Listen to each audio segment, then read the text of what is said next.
I've called this Obedience on Mount Moriah. We're doing a series of mountain encounters with God. So let's start off. If you've got your Bibles and you'd like to open them, we're going to start off in Genesis chapter 22 and verses 1 to 18. So that's Genesis 22, 1 to 18. Sometime later, God tested Abraham's faith.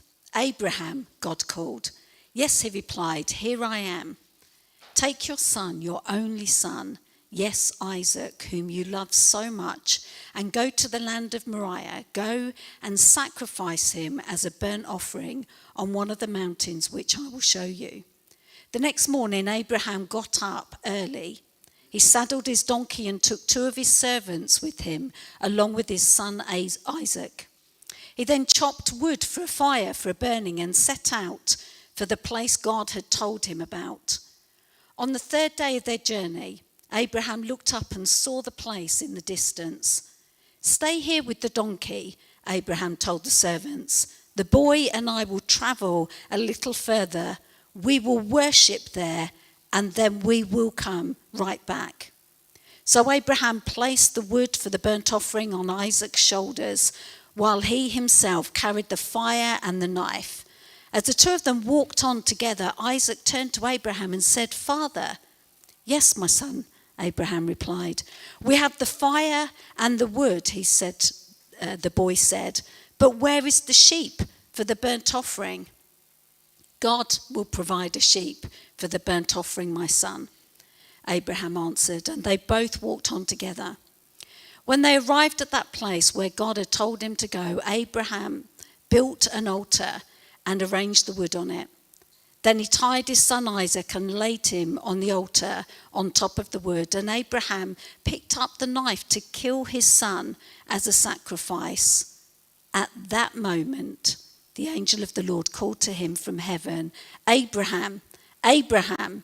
Yes, said Abraham, here I am.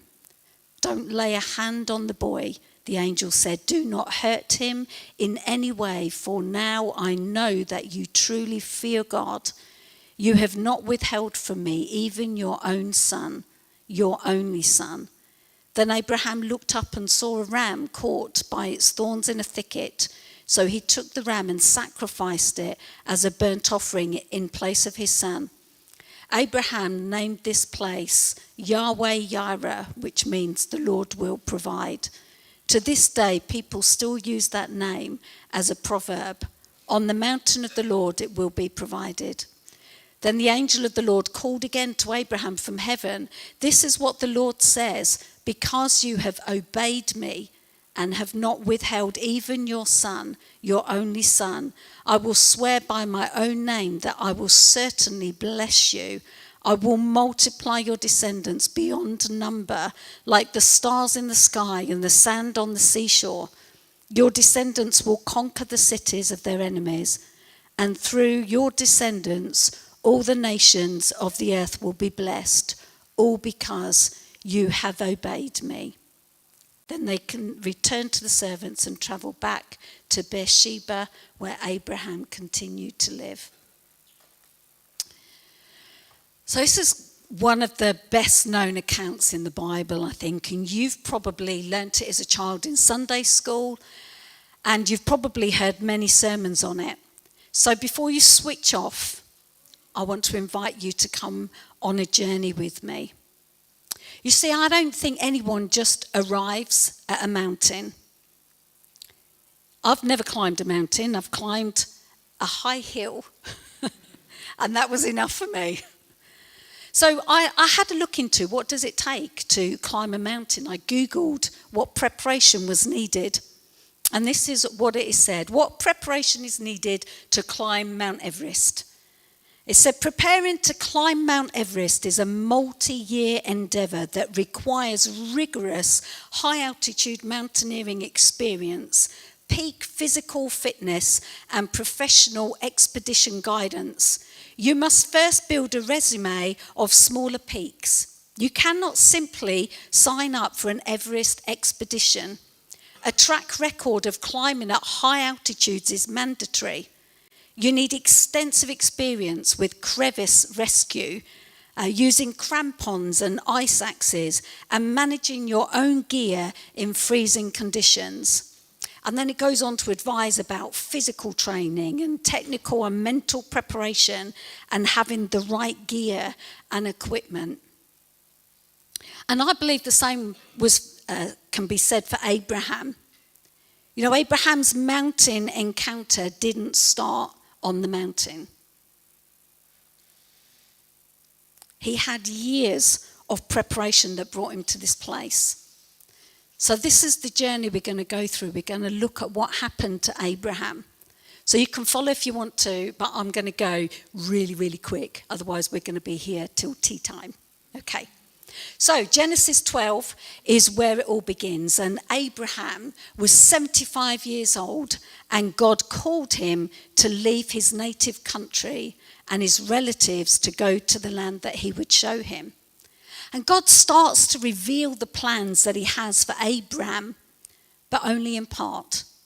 He starts by telling Abraham that he will make him into a great nation, that he will bless him, make him famous, and that all families will be blessed through him. So in obedience, that's the key word, in obedience, Abraham sets off with his wife Sarai and his nephew Lot. And they travel to Shechem, where Abraham builds an altar. And then they go on to Bethel, where he builds another altar and worships God. That's also important. Remember that. So we go on a few verses and we read about a great famine that strikes, and then he's forced to live in Egypt as a foreigner. So God's just told him he's going to bless him. And bless nations through him, and then he goes straight into this famine and has to live in a foreign land as a foreigner. And then to make it worse, Pharaoh sees his beautiful wife Sarai and takes her for himself. Abraham had told her to say that she was his sister, which technically she was, same mother, different father, but she was his wife. But in return, God turned that around, and in return, Abraham received many gifts of sheep, goats, cattle, donkeys, servants, and camels. Adrian was offered a couple of camels for me once. Thankfully, he didn't take them. I think only because he couldn't get them in his suitcase. But it's not exactly the great blessing that God had promised.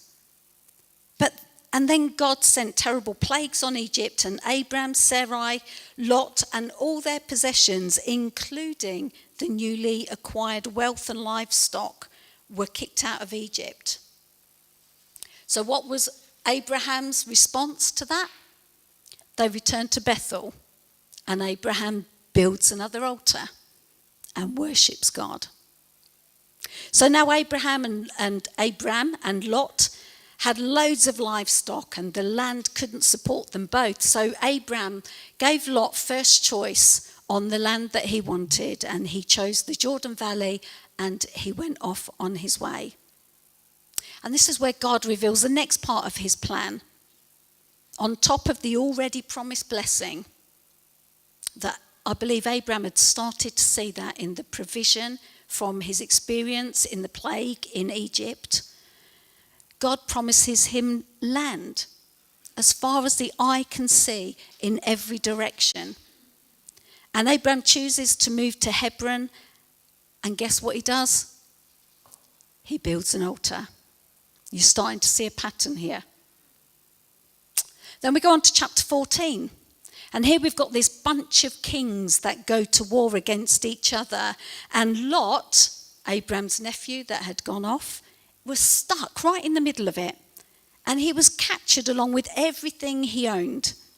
But one of his men managed to escape and reported it to Abraham, who mobilized 318 of his trained men. Doesn't sound a lot, does it? 318 of his trained men to pursue, I knew I wouldn't be able to pronounce this, Kedorlaomer's army, and recover Lot, his people, and all his possessions. And then we have this really interesting part right in the middle of the story, where Melchizedek, the king of Salem and a priest of God Most High, brings Abram some bread and wine. And he speaks a blessing over him in response. I read that and I was like, oh, that's interesting. And Abraham, he gives him 1/10 of all the goods he's recovered. And this is another one of those prophetic pictures of Jesus that we see running through the Old Testament that points us to Jesus. So Melchizedek means king of righteousness in Hebrew. And Salem means peace. So he was also the king of peace. And he served as a priest to El Elyon, the God Most High, in comparison to Aaron, who served the God of Israel. He served the God Most High. He saw the whole sovereign power of God. And if you can read in Hebrews chapter 7 and verses 1 to 3, more about Melchizedek, including that there's no genealogy for him. I'm reading through the Bible at the moment and I'm at that point where it's all genealogy. But there's no genealogy of him. Again, just mirroring Jesus. He offers bread and wine. It's the first time that bread and wine is in the Bible. It was a symbolic, prophetic picture of Jesus right in the middle of all of this. Anyway, back to the journey. So Abram could have kept. They took all the plunder that they, as they defeated the enemy, they took all their plunder, and he gave 1/10 of it, as I said, to Melchizedek, and he could have kept the rest, but he decided not to. He gave it away. In chapter 15, God blesses him again. But as much as Abram is grateful, he recognizes he's got no one to pass it on to. It would have to be passed on to one of his servants because he didn't have a son. And then there are these beautiful verses in chapter 15, verses 4 to 6. It says, "Then the Lord said to him, 'No, your servant will not be your heir, for you will have a son of your own who will be your heir.' Then the Lord took Abram outside and said to him, 'Look up to the sky and count the stars if you can. That's how many descendants you will have.' And Abram believed the Lord, and the Lord counted him as righteous because of his faith." So we see that God promised first blessing, then land, then descendants. But there was more. In verse 7, God reminds Abram of what he's already done. We've said this morning. Being reminded of what God has already done. And Abram, he appreciates all that. He sees all of that. But he asks, how will I know that it will happen? That kind of resonated with me. You know, when I first had this idea of some kind of community pantry is what I thought of in the beginning, and maybe like a little van that drove around the villages with a shop on the back. And I went and visited the community supermarket in Basildon, and I walked it and I knew that God was calling me to do this. But I just looked at it and I went, how will that happen?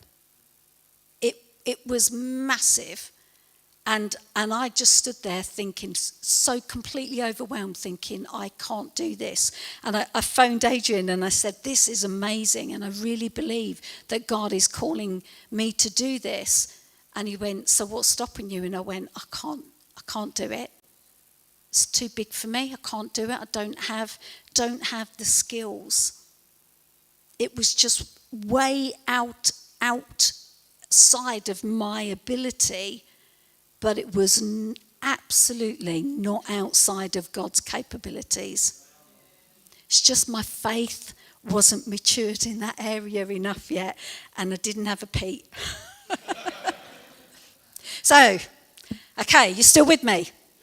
So chapter 15, verses 9 to 21, gives the account of God confirming his word to Abraham, in a covenant where Abraham brought a 3-year-old heifer, a 3-year-old male goat, a 3-year-old ram, a turtle dove, and a young pigeon. These are all animals that would be used a bit later on for the atonement for sin.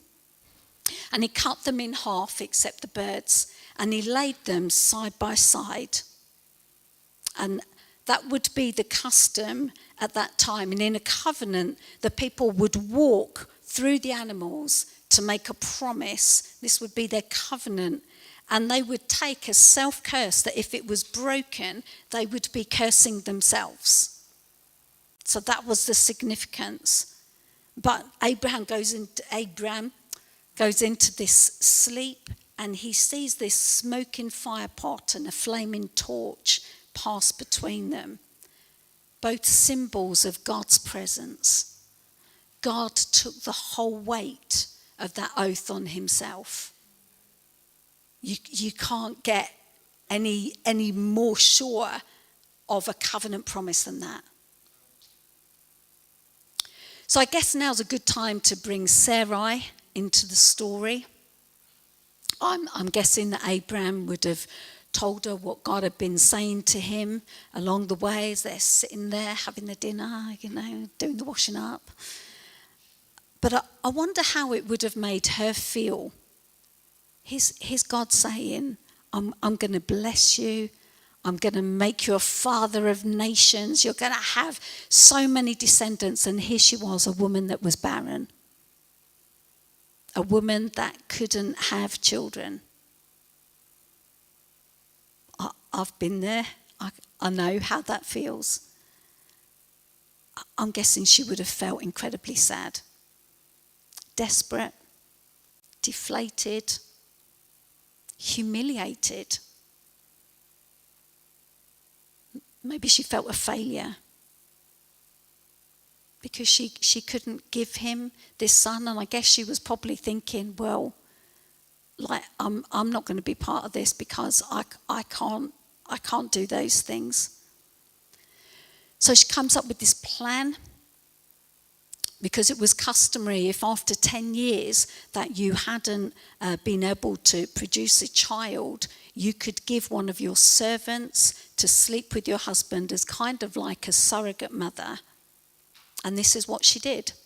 She gave Hagar, her servant, to sleep with Abraham, and she became pregnant. But once she became pregnant, she started to treat Sarai with contempt. I just remember that time. I look around and it seemed like everybody was pregnant, and they could just get pregnant at the drop of a hat, and there was me just going, why won't God bless me with this? So it was a really difficult time for Sarai, and her response was to say to Abraham, this is all your fault. Now, I have to say, as much as I can empathise with Sarai, I think she was being pretty unfair because she was the one that was trying to manipulate God's plan. That was that custom of bringing in her servant matched culture, not God's covenant promise. That it wasn't part of God's promise. That was culture. That was her going, I don't want people looking at me going, well, hang on a minute.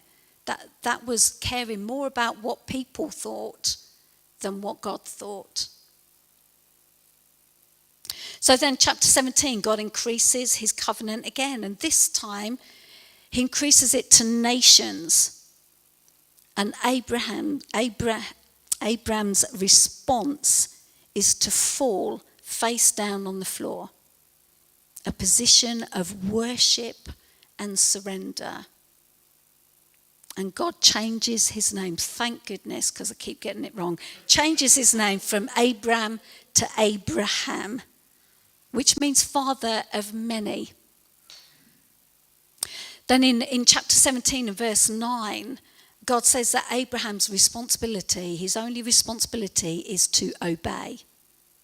Obey the terms of the covenant, which was to circumcise all the males from 8 days old. So obedience, building an altar and worship. And at that point, God also changes Sarai's name to Sarah. She was always part of the plan. Even though she didn't think she was always part of the plan. She changed her name to Sarah and says that she will be the mother of many nations, and kings of nations will be among her descendants. So God is starting to reveal his plan for her too. It wasn't just Abraham that was part of this blessing. See, Abraham already had the son from the servant Hagar. He already had Ishmael. But God said Sarah would have descendants too. I don't think she heard it. I don't think she heard what God was saying to her. And I'm not really sure that Abraham heard it either, for that matter, because he has a bit of a wobble. And he questions, how can I have a son at 100 years old? And how is Sarah going to carry a son at 90 years old? Because he's trying to work it out humanly again. So he then goes, well, maybe Ishmael can carry the blessing. But he forgets at that point, our God is able to do immeasurably more. I wonder if there's things that God has promised to you, to us, and we just can't see how it can happen. So we maybe try and pass it on and go, yeah, I don't think he means me. I've just got the vision, but I'm going to pass it on to someone who's younger or more experienced, more popular than I am. And God goes, this is for you. Now don't forget, Abraham, the beginning of Abraham's story here, he was 75 already. You can't use your age as an excuse. I'm sorry, it's just not going to happen. Okay, you still with me? We're getting to the mountain now. And then Sarah, she finally hears God's plan. They have these 3 men that turn up in the hottest part of the day, and Abraham invites them in, and he washes their feet, and he asks Sarah and his servant to prepare a meal. But these are not ordinary men. One of them, they refer to as Lord, and they speak of how this time next year Sarah will have a son. Cue. Sarah's turn to laugh. Abraham had a little chuckle to himself, going, can't see that happening. And this time it's Sarah's turn to laugh. But God says to her, why did you laugh? And she goes, no, I didn't laugh.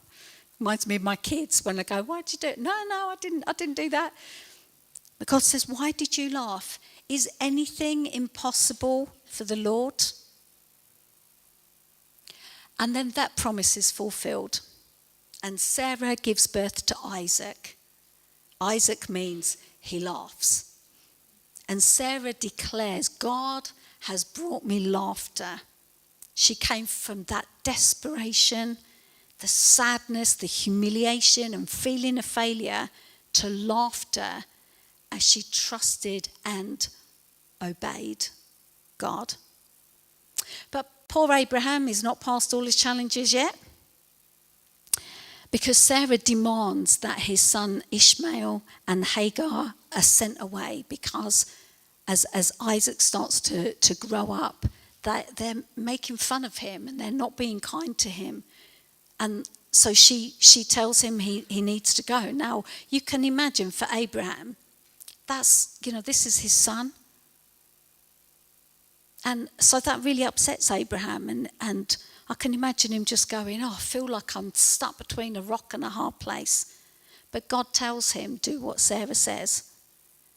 And so in obedience to God, he gets up early the next morning, prepares food and water to send them off. I just, I'm starting to really admire the obedience in this man. I think if it was me, I probably would have gone, well, let's give them a couple of weeks and see if things change. I'll have a word with them. I'll tell them you're not being kind. Don't do that. But in obedience, he was up early the next morning. Probably one of the most painful things he'd done to that point in sending his son away. Just a side note, they're okay. They end up okay. God doesn't forget his promise to Ishmael. And here we arrive at the big one. Here we get to chapter 22. After all that he's been through, there's been lots of up and downs. There's been, I'm going to bless you, and then there's a plague, and I'm going to bless you, and then he has to send his nephew off, and I'm going to bless you, and then he can't have a son, and I'm going to bless you. There's this pattern that goes on. But after all he's been through, God tells Abraham that he wants him to take his son Isaac and sacrifice him on Mount Moriah. Now,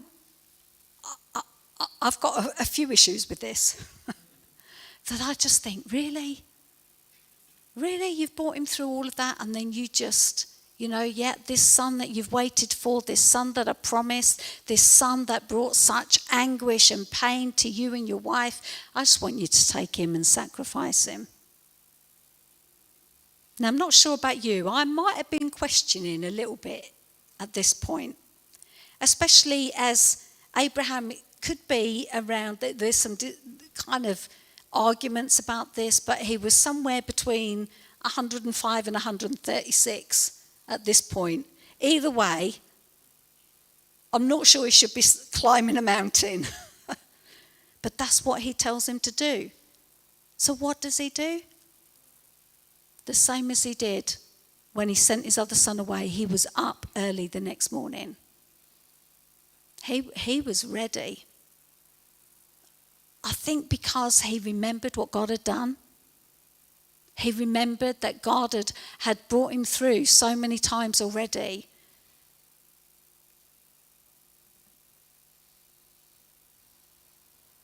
And his response is, I'm going to go and build that altar. So he sets off, he takes his son, he doesn't argue, he doesn't question. And I love that bit in the middle where he says to his servants to wait there, and that he and the boy are going to go, they're going to worship, and they're coming back. I love that confidence that he has in his God. My God will provide. And when Isaac starts to ask where the sheep is for the offering, I wonder how long it took him to realize he was that sheep. But Abraham confidently tells him, God will provide. And he gets on with building that altar. There's no, I don't read any hesitation in this story. I don't hear, well, let's, give it a few days, see if God changes his mind. It's just if that's what God's telling me, that's what I'm going to do. And he builds that altar. He binds his son and he lays him on top. And I don't believe that he would have stopped. I think if the angel hadn't called out his name, I think he would have gone through with it because he trusted God. But God stepped in and provided a ram to take his place. See, God always has a rescue plan. He still has a rescue plan. I wonder where on the journey you would have said, do you know what? Enough is enough. We can feel like we're climbing a mountain and the journey can feel painful and overwhelming. Like we want that mountaintop encounter. Who wouldn't? But the journey to get there can feel too much. And I think so often we just get to that point where we're like, I can't do this anymore. But throughout Abraham's story, there's this solid theme of worship and obedience. There must have been many times when he looked at his circumstances and couldn't understand why. But we don't read about him arguing with God. Just that one question, how will I know that it will happen? I don't think that was an argument. I think that was a genuine question. How will I know? I used to read this story and think that it must have been a really hard thing for Abraham to do, because I'm reading it from my own view, from my own circumstances, and just going, how could God ask you to do that when he's brought you through all of this? Why would God do that to you? But when you look at it in context and just see the whole of the story, what I see is an absolute confidence that Abraham has in God. He believes God. It says that, doesn't it? He believes God, and God counts him as righteous because of his faith. What a challenge. He believes God. I know that there are situations that people within our church family here are going through that are really hard. And you're probably going, why? Why is this happening to me? I don't understand why this is happening. I want to say to you today, remember your journey. And believe God. So what can we learn from this? I'm sorry I've not dwelt much on chapter 22, and probably that was what I was meant to do, but I just felt that the story didn't start on the mountaintop. Your story isn't about to begin. And this morning when I was praying, I felt that was a specific word, that there was somebody who is waiting for their story to begin. And I want to tell you, your story has already begun.